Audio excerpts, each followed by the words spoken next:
নমস্কার। শ্রদ্ধেয়া অধ্যাপিকা মারবী খানের স্মৃতিচারণায় আজ মায়ের কথা পাঠ করে শোনাব। তাহলে শুরু করি। তাঁর কথায়, সকলে বলে মায়ের কথা এত সহজে বলেন কি করে? আমি তাদের বলি, মা কথাটাই তো সহজ সরল, এই ডাকে যে কোনো তত্ত্বকথা নেই।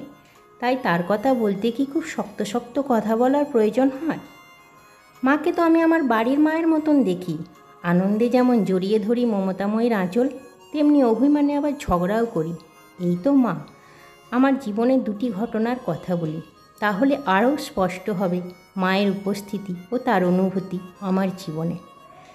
একবার মায়ের জন্মতিথির ঠিক আগের দিন আমি কলকাতা থেকে চিকিৎসা করিয়ে ময়মনসিংহের বাড়িতে ফিরেছি। ইচ্ছে মায়ের জন্মদিনে তার শ্রীচরণে যেন অন্তত একটি ফুল হলেও দিতে পারি। কিন্তু শীতের রুক্ষ সময় দেখি আমার গাছে একটিও ফুল ধরেনি, এমনকি একটি কুঁড়িও নেই। দেখে খুব কষ্ট হলো, অভিমানও হলো। মাকে বললাম, যাও, এবার আর তোমার জন্মদিনে ফুল দিতে পারবো না বলে মনে একরাশ হতাশা নিয়ে আমি ঘুমোতে চলে গেলাম। খুব ভোরে আমার কাজের লোক আসে। আমি 3 তলা থেকে চাবির গোছা দড়ি দিয়ে তার জন্যে নামিয়ে দিই। সে দরজা খুলে ভেতরে আসে। তাকে চাবি দিতে গিয়ে দেখি বারান্দায়, উমা, অবাক কাণ্ড, বারান্দায় রাখা টবে একটি সাদা ফুল ফুটে আছে। তখন চোখে চশমা নেই, ভাবলাম বুঝি ভুল দেখছি। চশমাটা নিয়ে এসে দেখি না, ভুল নয়, সত্যিই একটি ফুল ফুটে আছে। মন যেন আনন্দে আত্মহারা হয়ে পড়ল। বললাম, উমা, কি আনন্দ, তোমায় ফুল দেবো আজ। অমনি আবার বললাম, তুমি একা একা ফুল পাবে আর আমার ঠাকুর পাবে না আজ? অমনি দেখি ঠিক তার নিচের ডালে আরও একটি সাদা ফুল, তবে খুব ছোট্ট হয়ে ফুটে আছে। আমি তো আনন্দে আর পারি না, মন একটু পেলে আরও চায়। অমনি বললাম, মা, তোমরা দুটিতে আজ ফুল পাবে আর তোমাদের ছেলে স্বামীজি পাবে না। মা যে ছেলের কথা কি না ভেবে থাকতে পারেন? দেখি গাছটির সবচেয়ে নিচের ডালে একটি অস্ফুটিত কুঁড়ি। দেখেই আমি হো হো করে চিল্লিয়ে হেসে উঠলাম। বললাম, থ্যাংক ইউ মা। ফুলগুলি সেদিন মা, ঠাকুর, স্বামীজির ছবিতে দিয়ে হাপুস নয়নে কেঁদেছিলাম আর বলেছিলাম, এই অধমের প্রতি এত এত কৃপা তোমার, এত দয়া, এত ভালোবাসা, এই হলো আমার মা। আর একদিন ঠাকুরের তিথি পূজা, ময়মনসিংহের বাড়িতে রয়েছি। মনের স্বাদ আমার ঠাকুরকে নিজে হাতে সামান্য পরমান্ন রেঁধে নিবেদন করি এই শুভ দিনে। এই ভেবে সব জোগাড়পাতি করলাম। সমস্ত নতুন বাসন কিনে, নতুন ওভেন গ্যাস কিনে, পরিষ্কার করে, নতুন কাপড় পরে রান্না করতে বসলাম। মনে মনে ভয় ও আনন্দের এক অবিশ্বাস্য স্ফুলিঙ্গ নিয়ে। আমার ঠাকুরকে আজ আমি নিজের হাতে পরমান্ন রেঁধে খাওয়াবো। আহা, কী যে আনন্দ! পরমান্ন রান্নার শেষ পর্যায়ে মনে হলো মিষ্টি কতটা হলো তা তো দেখা হলো না। অমনি অজ্ঞাত সারে একটি নতুন চামচ নিয়ে আলতোভাবে একটু পরমান্ন চেখে দেখলাম। দেখি মিষ্টি কম হয়েছে, আরও মিষ্টি লাগবে।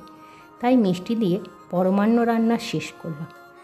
রান্না শেষ করতেই হঠাৎ মন আটকে উঠল। হা ঠাকুর, এ কী করলাম আমি? তোমাকে নিবেদন করার আগে নিজেই চেখে দেখলাম। এই পরমান্ন তো আর তোমায় দেয়া যাবে না, এ তো আমার গ্রহণের অযোগ্য হয়ে গেছে। এই ভেবে হাপুস নয়নে কাঁদতে লাগলাম। মাকে বলছি, মা গো, এ কী করলাম মা? ঠাকুরের জন্য রান্না করা পরমান্ন তাকে নিবেদন করতে পারলাম না, এ কী দুর্ভাগ্য আমার। এদিকে সেদিন শুক্রবার, জুম্বাবার, আমাদের এখানে দোকানপাট বন্ধই থাকে। তখন দুপুর গড়িয়ে বিকেল, হাপুস নয়নে কেঁদে চলেছি। ঠাকুর মায়ের সিংহাসনের সামনে, হাতের কাছে শতরূপার সারদা বইটি। বইয়ের ওপরেই মায়ের ছবি। সেটি দেখে বইটিকে কোলে নিয়ে জড়িয়ে খালি হাপুস নয়নে কেঁদে চলেছি। মাকে বলছি, মা, উপায় হবে না কোনো? মা গো, পথ দেখাও। অমনি মনের খেয়ালে বইটির মাঝখান থেকে একটি অধ্যায় ওল্টাতে ওল্টাতে যে পৃষ্ঠায় চোখে পড়ল, সেখানে মা তার এক ভক্তের মধ্যে কথোপকথন হচ্ছে। ভক্ত বলছেন, মা, অনেক সময় ঠাকুরকে ভোগ দেওয়ার সময় নুন মিষ্টির পরিমাণ ঠিক হওয়ার জন্যে আমি চেখে দেখি, এতে কি আমার পাপ হয়? মা হেসে বলছেন, পাপ হবে কেন মা? তিনি তো তোমাদের আপনজন, ভালোবাসার জন। আর ভালোবাসার মানুষকে ভালোবেসে রেঁধে যাই দেবে তাই তো পরমানন্দে গ্রহণ করবে। তুমি তো তাকে সেরাটা দেবে বলেই আগে চেখে দেখেছ। সবরীয় তো রামচন্দ্রকে ফল খেতে দিয়েছিল চেখে চেখে, যাতে পোকা কাটা বা টক না হয়, তার আরাধ্যকে খেতে হবে সেই জন্যে তিনি চেখে দেখেছিলেন। রামচন্দ্র ভক্তের এই ভক্তিতে তুষ্ট হয়েছিলেন, তাই পরমানন্দে গ্রহণ করেছিলেন, এতে কোনো পাপ নেই। লাইনগুলো পড়ছি আর চোখের জল যেন বাঁধন ছাড়া নদীর মতন বাঁধের মতন ভেঙে চুরমার হয়ে যাচ্ছে। মাকে বলছি, মা গো, তোমার করুণার কতটা যোগ্যী আমি, আমাকে এইভাবে করুণায় সিক্ত করে রেখেছ। তারপরে চোখ মুছে ঠাকুরের জন্যে রান্না করা পরমান্ন তাঁকে নিবেদন করলাম। মন যেন এক অমোঘ শান্তিতে ভরে উঠল।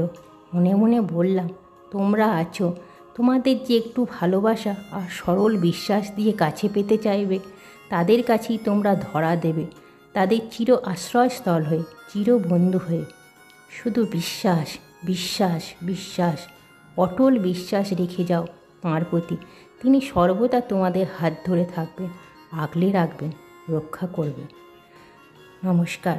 ডক্টর মারবী খানের স্মৃতিচারণা আপনাদের পাঠ করে শোনালাম। তাঁর কথায় মা হলো অনুভূতি, মা হলো শক্তি, মা হলো ভরসা। তাই তো সকলকে বলি, সকলে ভালো থাকুন, মাকে জড়িয়ে ধরে আনন্দে থাকুন। জয় মা, জয় মা, জয় মা। প্রণাম।